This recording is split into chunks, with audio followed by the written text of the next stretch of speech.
Halo semuanya, selamat datang di YouTube channelnya aku. Hari ini aku ingin memperkenalkan diri, nama aku Sarah Syafia, aku biasa dipanggil Sarah. Hari ini kita mau ngomongin apa sih? Kita mau ngomongin tentang apakah mental health awareness di sekolah itu tren atau kebutuhan sih? Nah, mungkin judulnya kayak seminar kali ya, tapi kita bahas dengan gaya yang lebih sederhana, santai, tapi juga nancep gitu ya. Nancep di hati dan juga kepala kalian gitu ya.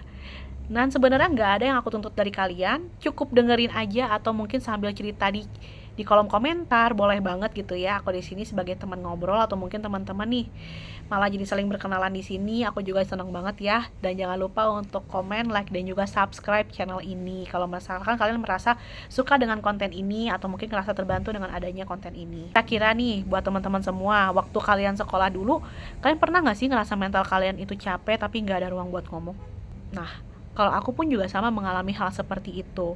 Waktu zaman aku sekolah dulu, mental health itu bukan topik yang aman buat dibahas gitu ya. Boro-boro ngomongin tentang depresi. Ngomong aku capek aja bisa dikira manja gitu ya. Ada gak sih yang ngerasa kayak gitu? Tapi sekarang setelah 2020 kesini nih, mental health jadi kayak tren gitu ya. Semua orang ngomongin tentang healing, inner child, burnout. Tapi pertanyaannya, apakah sekolah juga bergerak ke arah sana? Nah, sekarang aku mau ngebahas kenapa mental health tiba-tiba jadi tren.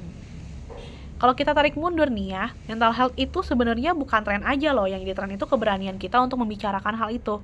Dulu banyak siswa yang stres, cemas, atau mungkin kehilangan arah, tapi mereka nggak punya bahasa untuk menjelaskan apa yang mereka rasakan. Dan akhirnya mereka malah diem gitu ya.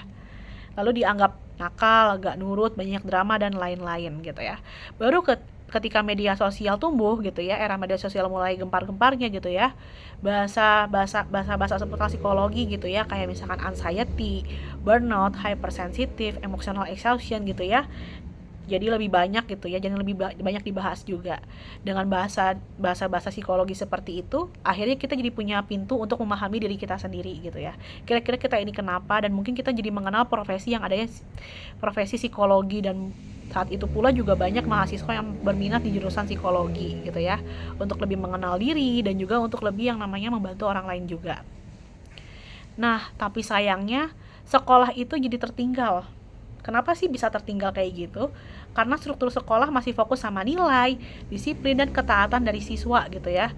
Bukan cuma dari apa yang sebenarnya siswa itu rasakan dan penyebabnya apa sih kalau misalkan prestasinya menurun, motivasi belajarnya menurun, kayak gitu.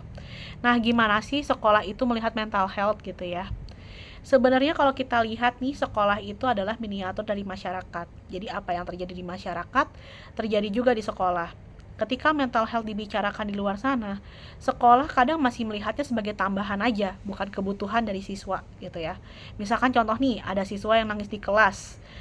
Kebanyakan gitu ya, bukan kebanyakan sih, lebih tepatnya tuh kayak ada beberapa gitu ya, beberapa guru atau mungkin beberapa siswa lain juga bilang, ah mungkin dia lagi drama aja kali ya, oh mungkin dia lagi mengalami drama remaja gitu ya. Terus ada juga nih siswa yang tiba-tiba menarik diri, mungkin dia lagi masa-masa pengen menyendiri, atau mungkin dia introvert kali ya, nanti juga baik lagi lah gitu kan. Ada yang siswa nilainya turun drastis, dianggapnya kurang belajar, ya harus kita push lah nilainya gitu ya. Nah, padahal kalau kita berani berhenti sejenak, kadang ada hal yang nggak pernah kita lihat atau mungkin yang nggak terlihat. Siswa yang bermasalah bukan anak nakal sebenarnya, siswa yang diam juga bukan anak baik-baik juga gitu loh. Yang dimana maksudnya bukan anak-anak baik yang baik-baik secara mental ya, yang baik-baik aja secara kehidupan juga, maksud aku seperti itu. Dan siswa yang berprestasi belum tentu diri mereka juga baik-baik aja. Sekolah sering keliru karena melihat dari permukaan aja, bukan dari dalamnya siswa. Nah, tanda-tanda siswa yang sedang berjuang itu, biasanya nih siswa tuh jarang banget ngomong langsung ke kita, Bu, saya lagi cemas nih, Kak, saya lagi depresi nih, Pak, saya lagi ngerasa gak berharga. Mereka tuh lebih sering ngomongin lewat perilakunya, misalkan tiba-tiba aja yang awalnya tepat waktu jadi sering telat, kehilangan minat pada hal yang dulu mereka sukai, gampang marah, gampang marah, gampang tersinggung, prestasinya juga menurun, menghindar dari lingkungannya, sering ngelamun, perubahan pola makan, terlalu perfeksionis, baik banget, kelihatan baik banget tapi terlihat kosong sebenarnya.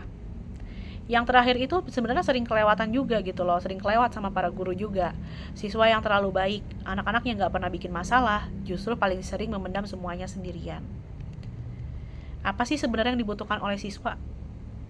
Nah, yang dibutuhkan oleh siswa itu bukan guru yang sempurna sebenarnya, bukan konselor yang tahu semua teori, bukan sekolah yang super modern. Yang mereka butuhkan cuma 3 sebenarnya. Didengar, dipahami, diterima tanpa dihakimi. Kadang kita terlalu cepat memberi nasihat, terlalu cepat menilai, terlalu cepat menyimpulkan. Padahal yang mereka butuhkan hanyalah aku dengerin kamu, ibu ngerti kamu capek, ibu ada di sini buat kamu gitu ya. Sebenarnya itu. Kita nggak harus selamatin mereka semua, cukup hadir aja. Dan kadang-kadang juga ada yang namanya itu etika profesi. Mungkin kalau misalnya kita cuma bisa menolong sampai di sini, nggak apa-apa, kita serahkan aja, atau mungkin referral lah ke pihak yang lebih berprofesional, atau mungkin ketika siswa itu belum ada perubahan, nggak apa-apa, izinkan dia untuk merasakan dulu lah gitu kan, untuk menghadapi dulu pembelajaran oleh pengalamannya kayak gitu. Nah, sekarang aku mau nanya, peran kita sebagai guru BK atau psikologi kayak gimana sih? Kita nggak bisa ngubah seluruh sistem sekolah dalam 1 hari, tapi kita bisa menjadi titik awal perubahan. 1 kelas, 1 percakapan, dan 1 siswa. Setiap kali kamu mendengarkan siswa tanpa menghakimi, setiap kali kamu menahan judgement dalam diri kamu, setiap kali kamu memilih empati daripada emosi, kamu sedang mengubah masa depan orang lain. Kita nggak mungkin bisa menyelamatkan semua anak, tapi kita bisa menyentuh 1 anak pada 1 waktu, dan itu cukup. Sebelum aku tutup ya video ini, aku mau kamu tarik napas yang dalam, pelan aja. Menjadi guru BK atau orang yang memahami psikologi itu emang berat. Kita sering membawa cerita orang lain di pundak kita sendiri. Tapi kita juga manusia, kita juga punya kebutuhan untuk dipahami, kita juga punya hak untuk istirahat. Terima kasih sudah mau hadir di ruangan ini. Terima kasih sudah mau belajar menjadi versi terbaik diri kamu. Dan terima kasih sudah mau peduli sama siswa dan diri kamu sendiri. Kita ketemu lagi di video berikutnya. Sampai jumpa. Semoga kamu selalu dikelilingi orang-orang melihatmu sebagai manusia, bukan hanya profesi.